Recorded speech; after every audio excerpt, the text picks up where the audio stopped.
name is Beston. I live in Cape Town. Also, I do delivery.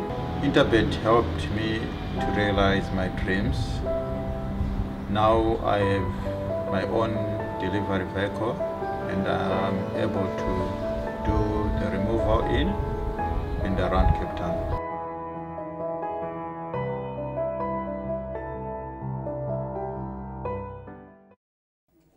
Right, welcome to the last race on the card. Quarter past 8, we've got the merit rated 73 1600 GTH supercharged handicap, and there's 9 here with 1 reserve being Tom Bombadil, and at this stage we're very wealthy people. Yes, everything's going according to plan. We've made a lot of money. And we're running in all the exotics. Yeah, we can't lose on the day. We're in good moods. That's it. And I'm going to throw the ball at you. What would you open up this race with if you had to have a bet? I'm confident that we can get. We're running in the pick 6. Yes, we're running in jackpot 2. We're running in the place accumulates, and I'm confident we're catching it. I'm with you all the way. Because with these 3 horses, I think good enough. In order of preference, yes, 8, 2, and I'm going to throw in a horse that's back for another season. He must be loving racing. The 7-year-old Sesura. Admiral Burnham, Justin Snaith's runner. Stepped up to 2,000 meters last time out. Good run. But it's clear to see his best distance is 1,600 meters. Yeah, that's right. They got him in a good space. Number 2, Rodriguez for Lorenzo Karim. For the Gauteng Kachimas and Francie Herald. The last 2 runs have been good. The runaway song run was the one we talk about. Correct. With Master of Law. Even the Master of Law gave him, I think, 1.5 kilos or whatever. He was follow slow that day, Rodriguez. He ran a good race. I'm thinking he's a big runner. And Lorenzo's red hot. Yeah, and he's not shy to run this horse. This horse only ran, 12 days ago, Paul? Yeah, 12 days ago this horse ran. So the horse takes his racing well. Yes. He looks like he's ready to win again. And he's won over the course and distance.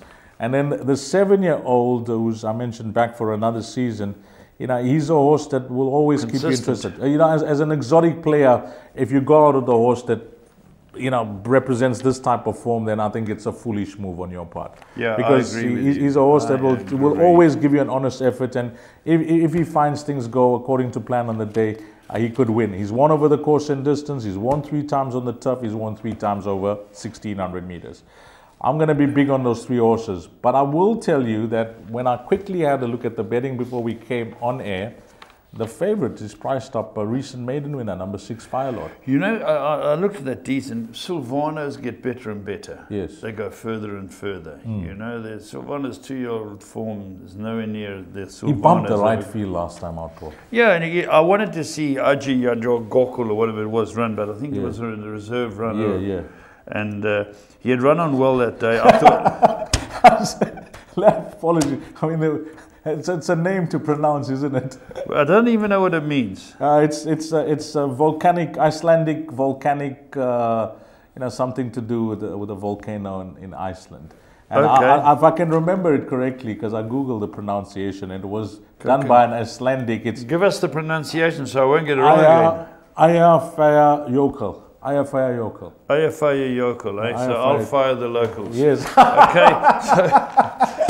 So you have to, because, who are we going to fire from the KZN team after race 8?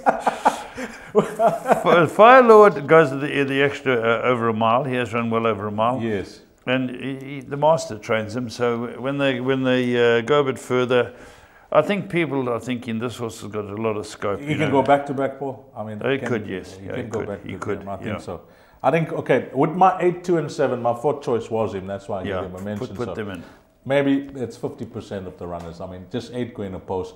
When you looked at the exotics, in summarizing, are you in agreement with the principles look to be 8, 2, 7, and 6, Paul? We could stop there? Yeah, because 1 or 2 might be held, and that's where I'm going to stop it.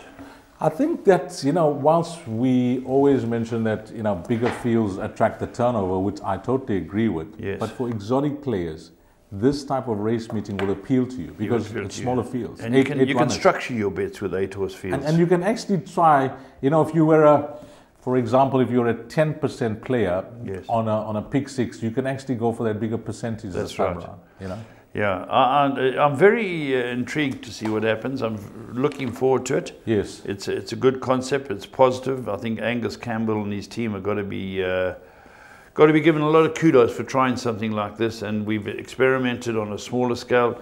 Now it's big. It's under NHA regulations. It's a lot of interest, and I'm expecting people to turn out to watch.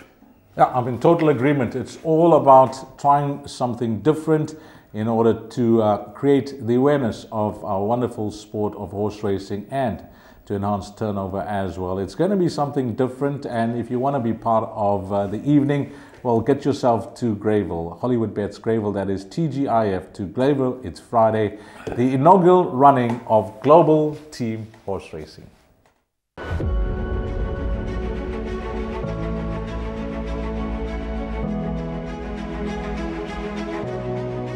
Good fun. Days like these are great. You get the whole industry together, and to have, you know, companies and corporations like Interbet and Cape Racing who are so generous with sort of time and energy into making a day like this possible is it's fantastic for everyone.